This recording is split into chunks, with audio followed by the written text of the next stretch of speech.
In this episode, I want to talk about the secret to self-control. Get excited because this is Tiny Leaps, Big Changes. Welcome to another episode of Tiny Leaps, Big Changes, where I share simple strategies you can use to improve your life. Now, one of the things that we talked about in the last episode was this idea of the behavior chain. Now, the idea was pretty simple. When you take a behavior, when you pursue something, when you try to do something, when you actually follow through on doing that thing, there are four pieces to that puzzle. There is the trigger, there is the thought, there is the action, and there's the consequence. And each of these four pieces plays an important role in helping us to follow through on the behavior, helping us to drive motivation for the next behavior. And so understanding it is something that has enormous value, like massive, massive value. But it's not enough, as we saw in the last episode, which, by the way, if you haven't listened to that episode, highly, highly recommend that you do.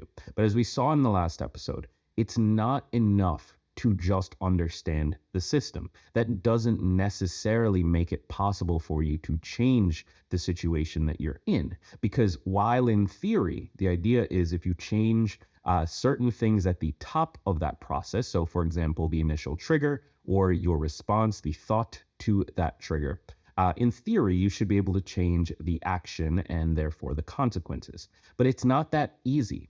So many of the triggers that we experience come from things outside of our control. They come from the environment or the social space that we exist in. So many of our thoughts, our immediate responses to those triggers, come from things outside of our control. They come from the culture we grew up in, the viewpoint that we have on the world that we've adopted from all of the different experiences that we've had over the course of our lives. And so it's not as simple as just saying, hey, change these three things and then you're done. It actually is a much more complicated process than that requires a little bit of nuance in order to get the real value. And so one of the things I've started doing for myself is this process that I'm deeming trigger mapping. Now, the idea of a trigger map is simple. It's to understand what your triggers are, what causes those triggers to occur, and what is your immediate response to it? What are those thoughts that you have as a result of the trigger? It's really straightforward. I know I gave it a fun, fancy, complicated name, but really it's not that difficult of a thing to do. You simply need to get out a pen and a piece of paper, or use your notes app if you'd like, and start writing out what are the things that trigger you? What are the things that create the negative habit that you're trying to change? And something I want to point out here, I want to take a brief moment to talk through. This is about behaviors we want to change or behaviors we want to reinforce. If we're doing something that is negative, again, if you remember from the last episode, I don't really think there's such thing as negative behaviors or not negative behaviors. I think it's really just about, do these behaviors serve my purpose? Do these behaviors serve the end goal that I've stated, that I've identified for myself? If they move you towards them, then great. It doesn't really matter what you do. If they don't move you towards them, that's fine too, as long as you're okay with it. So quick caveat there. But the goal here with trigger mapping is to understand what's happening before the behavior, before the trigger, before the thought, to help us to avoid it in the future or help us to sort of change things in the future. Now, here's an example. The example I gave a lot in the last episode is that I'm personally trying to lose a certain amount of weight before my wedding. So I've got this stated goal, this thing I've identified as my purpose, my target, the thing that I want. Now we start with the behavior. One behavior I've identified that moves me away from that goal is snacking after like midnight. So when I stay up late, when I'm working late on whatever it might be, I tend to open up a bag of chips. I tend to make a PB&J. I tend to grab something else that is unhealthy and kind of just shovel it into my face. And much of this comes from, if I were to stop and sort of do this trigger mapping process with that, I've now identified the behavior that I want to change. Great. Where is that coming from? Well, for me, the trigger isn't necessarily the food is available. That's part of it. But the trigger, the thing that's actually setting me off, that's causing this thought of I should grab this food to occur, is it's late at night and I'm running low on energy. I need to stay awake just a little bit longer. I need to get just a little bit more done. And so I'm going to walk into the kitchen. I'm going to grab a snack. That's going to help me to get going and to get focused and to do what I need. And that's the actual trigger. So from there, the circumstance is that this food is available. And so it's much easier once I have the trigger, once I have the thought, it's much easier for me to walk into the kitchen and perform the behavior. But we need to start at that trigger piece. So the trigger is it's late at night, I'm running low on energy. That's it. The thought is I should go grab a bag of chips. I should go grab a snack of some kind. And then the behavior, the action is I'm opening up the bag of chips and I'm eating them, or I'm making a PB&J or whatever it is. So if we were to, that's the mapping process. Now let's say that we want to change that. Well, what I would do is grab a piece of paper and I would write out each of those pieces that we just outlined. I would map through the trigger, the thought, the action. What are the causes? What's leading to it, so on and so forth. What you're going to find is each of those things has something you could change, has an intervention that could allow you to shift the entire path without actually really changing that much in your life, or really without having to worry about like self-control or anything like that. So for example, the trigger. If my trigger is that I am running low on energy, it's late at night, that's the trigger, and I need to stay up. That's the trigger. Now, there's a couple of ways I could fix this. Well, I could choose to no longer stay up late. I could eat a little bit more for dinner and ensure that I have the energy I need going into the night session.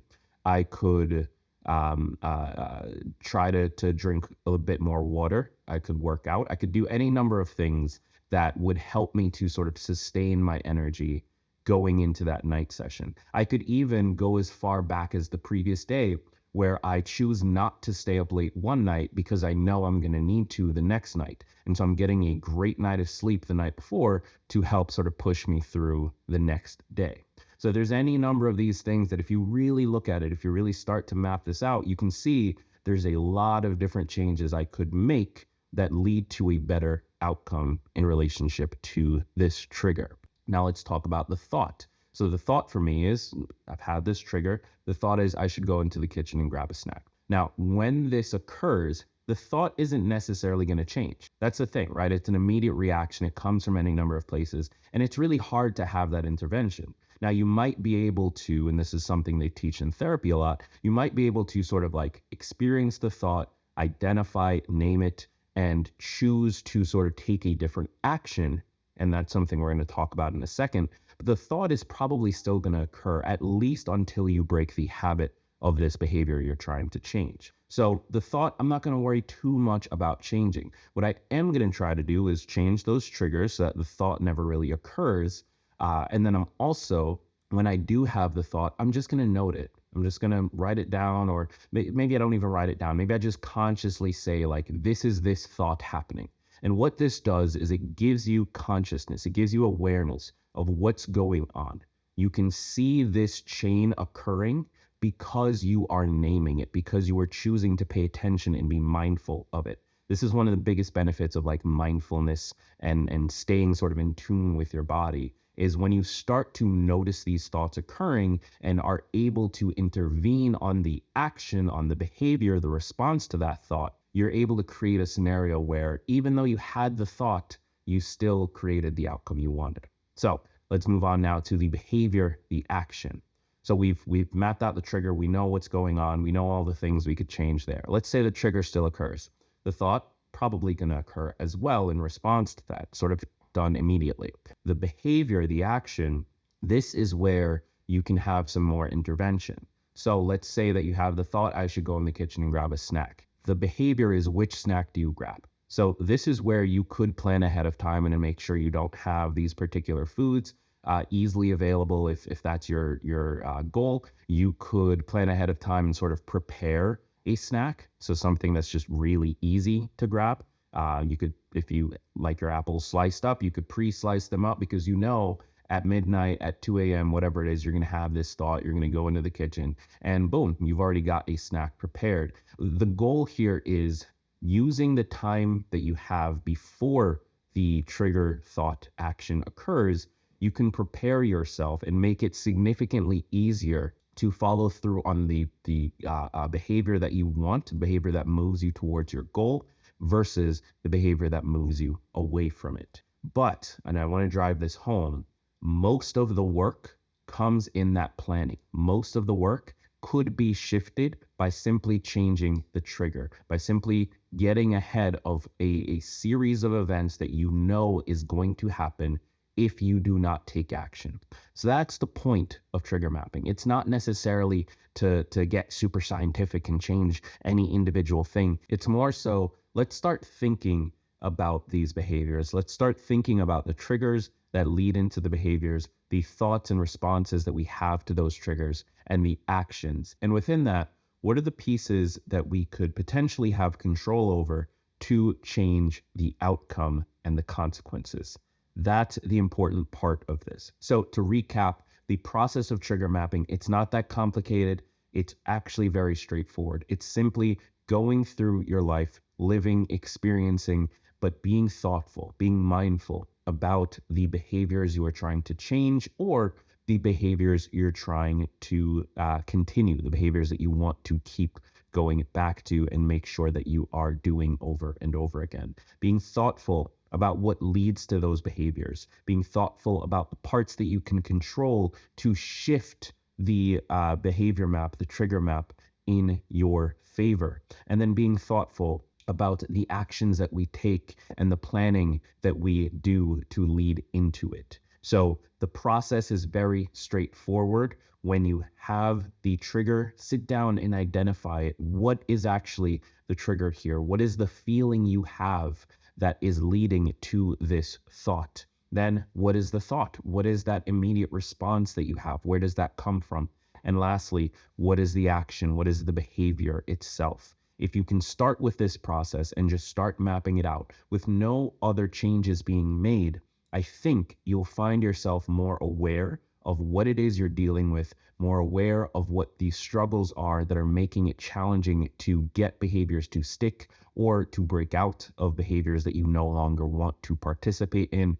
And I think you'll find yourself much further along the path to creating the lasting change that you're looking for. If you're watching this on YouTube, leave a comment down below and let me know your thoughts. If you're watching on Spotify, you can do the same. There is a question attached to this episode that you can answer right there. And if you're watching or listening anywhere else, I encourage you to join one of those other platforms so that you can join the conversation. Thank you so much for being here. My name is Greg Clunas. In the next episode, episode 878, we're going to be solving productivity. So if that sounds like a problem you're struggling with that you want to figure out how to move forward from, make sure you're tuning in to the next episode, episode 878, where we are solving productivity. It's one of the hardest problems that we all face, but I do have an approach that I think can help. And remember that all big changes come from the tiny leaps you take every day.